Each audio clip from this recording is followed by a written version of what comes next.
आज मेट्रोच्या संदर्भात काय अवस्था आहे? मला एक नवीन वाक्प्रचार कळला.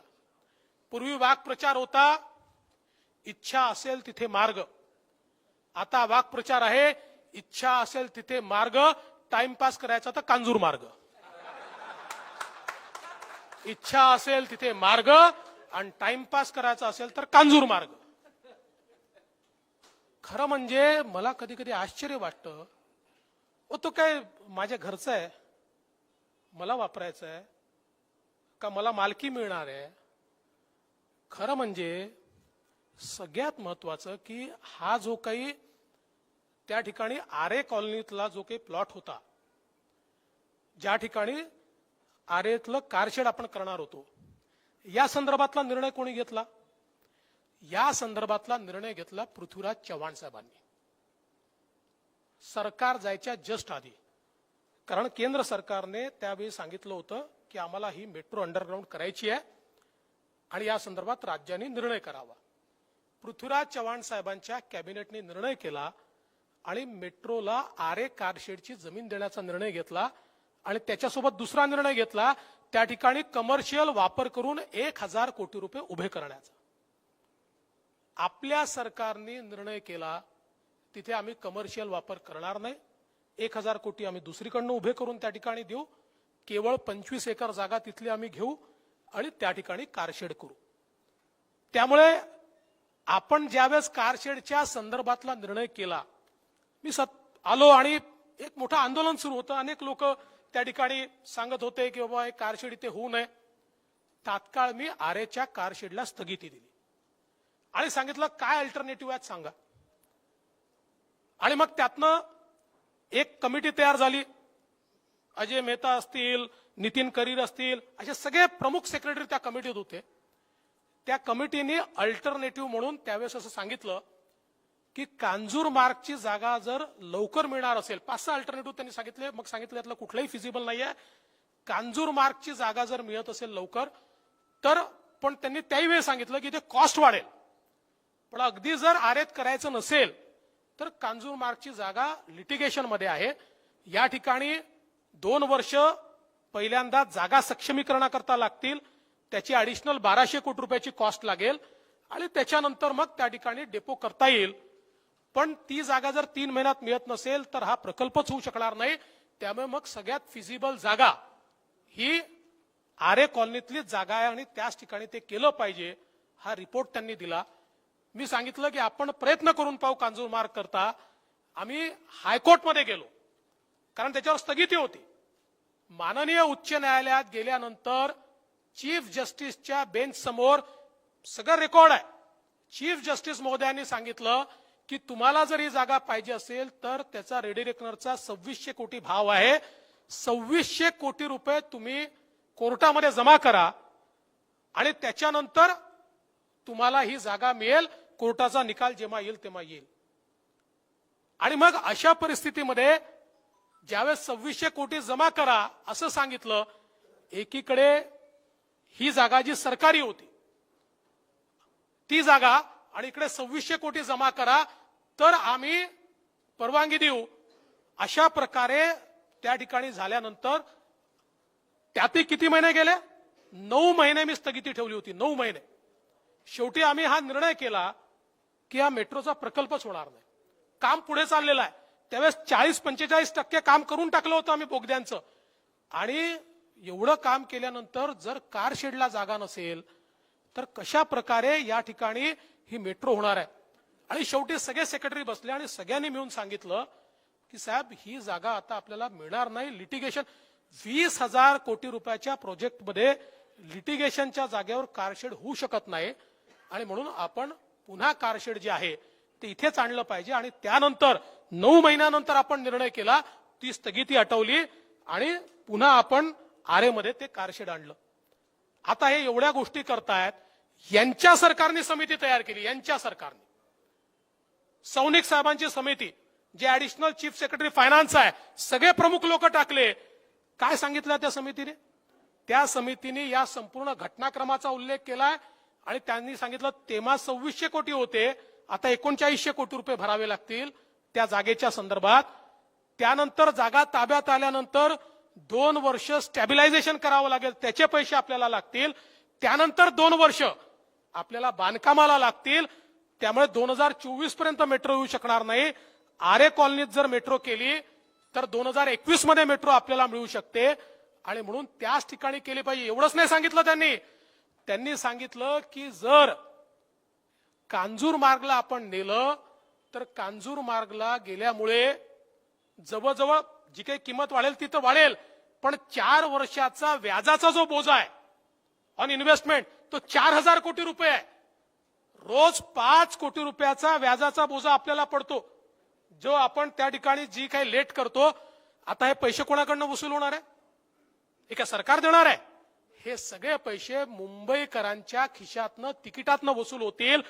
आणि 4 वर्ष जेव्हा प्रोजेक्ट डिले होईल त्याचं जे कॉस्ट एस्केलेशन आहे, त्याचा जे व्याज आहे, याच्यामुळे त्या प्रोजेक्टची फिजिबिलिटी पूर्ण संपते. कारण 80% टनेलिंगचं काम झालंय तुमचं. आणि अशा परिस्थितीमध्ये त्यांनी तो रिपोर्ट दाबून ठेवला आणि हा निर्णय केला. मला सांगा, माझा सरकारला सवाल आहे की तुमच्या एक्सपर्ट कमिटीच्या रिपोर्टला नाकारण्याकरता दुसरी कुठली कमिटी तुम्ही केली? कुठल्या एक्सपर्टने तुम्हाला सांगितलं? सांगा, कुठल्या एक्सपर्टने सांगितलं? कोणीच नाही. आणि आजही कांजूर मार्गच्या जागेवर एकीकडे केंद्र सरकारचा, हो, मी मुख्यमंत्री असताना केंद्राशी आम्ही भांडलो आणि आम्ही निर्णय केला की आमची जागा आहे. केंद्र म्हणाला आमची जागा आहे, आम्ही आमचं नाव चढवून टाकलं त्याच्यावर. पण आमच्या दोघांच्या भांडणामध्ये केंद्राकडनं मागतात. आजही केंद्राची जागा असली तर केंद्र सरकार देईल. आम्ही 17 पॅकेजेस घेतलेत केंद्र सरकारकडनं, तो प्रॉब्लेम नाही आहे. पण तिथे प्रायव्हेट व्यक्तीचा दावा आहे. आता काल परवा माध्यमात मी देखील पाहिलं, त्यांनी नोटीस दिली आणि त्यांनी सांगितलंय चेंबर समन्स हा त्या ठिकाणी रिजेक्ट झालेला आहे राज्य सरकारचा 2019 साली. त्यामुळे अशा सगळ्या परिस्थितीमध्ये केवळ आणि केवळ आपल्या इगो करता. बरं, पर्यावरणाचा विषय देखील आपण याचा विचार केला पाहिजे.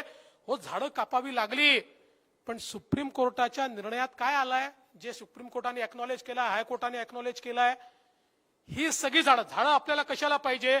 झाडं आपल्याला याकरता पाहिजे की आपल्याला ऑक्सिजन ती झाडं देतात, कार्बन डायऑक्साईड कमी करतात. त्याकरता ती झाडं आपल्याला हवी असतात. जेवढी झाडं कापली, या सगळ्या झाडातनं जेवढं कार्बन सिक्वेस्टेशन होणार होतं, म्हणजे जेवढं कार्बन कमी करून ते ऑक्सिजन देतात त्यांच्या संपूर्ण लाईफमध्ये, त्या सगळ्या झाडांच्या संपूर्ण लाईफमध्ये, तेवढं कार्बन सिक्वेस्टेशन या मेट्रोच्या 80 दिवसाच्या फेऱ्यात होतं. 80 दिवसाच्या, म्हणजे जन्मभराचं या झाडांचं जे कार्बन सिक्वेस्टेशन आहे ते मेट्रोच्या 80 दिवसाच्या फेऱ्यांमध्ये होतं. हे हायकोर्टाने मान्य केलं, हे सुप्रीम कोर्टाने मान्य केलं. आणि म्हणूनच हायकोर्ट, ग्रीन ट्रायब्युनल आणि सुप्रीम कोर्ट या तिघांनीही त्या ठिकाणी मान्यता देऊन त्याच ठिकाणी हे मेट्रो कारशेड करायची परवानगी दिली. मग आता काय हायकोर्ट पर्यावरण विरोधी आहे का? ग्रीन ट्रायब्युनल पर्यावरण विरोधी आहे का? सुप्रीम कोर्ट पर्यावरण विरोधी आहे? या ठिकाणी केवळ आपल्या इगो करता या ठिकाणी ही सगळी लढाई चालली आहे. आणि माझा सवाल आहे, मी त्याच्याही पलीकडे जाऊन सांगतो, मी याचा पूर्ण अभ्यास केला. आरेत जायचं नसेल तर केलेलं 400 कोटीचं काम सोडावं लागतं. आता यांनी जे डिझाईन तयार केलाय, सांगावं सरकारने, आरेतला जो प्लॉट आहे त्याच्यावर 1 पैशाचं कन्स्ट्रक्शन करणार नाही. असं नाही आहे, असं नाही आहे, तिथेच आहे. रॅम्प म्हणून नुसतं रॅम्प नाही आहे, आत आल्यानंतर स्टॅबिलायझिंग लाईन्स तयार करून रॅम्प तयार करावा लागेल, म्हणजे त्याच ठिकाणी कन्स्ट्रक्शन होणार आहे. आता मला हे समजत नाही, मी इगो वारंवार का म्हणतो? ते एवढ्या करता म्हणतो की मग त्या ठिकाणी, आणि सौनिक समिती यांनी तयार केलेल्या समितीच्या रिपोर्टमध्ये आलाय की तिथे प्लॅन केलेला जो कार डेपो होता हा ग्रीन डेपो आहे, याने कुठलं प्रदूषणच होत नाही. हा सौनिक समिती म्हणते, माझी नाही, माननीय उद्धव ठाकरे साहेबांची सौनिक समिती सांगते हा ग्रीन डेपो आहे, यातनं प्रदूषण नाही आहे. आणि मग अशा परिस्थितीमध्ये या ठिकाणी विनाकारण कांजूर मार्गला ज्यावेळेस तुम्ही नेता, 4 वर्ष ते लेट करताय, पैसा, केलेला पैसा वाया घालवता, ऍडिशनल पैसा त्याच्यामध्ये घालता. तुमचा पैसा आहे का हो? तुमच्या घरचा पैसा आहे का? नाही आहे, हा जनतेचा पैसा आहे.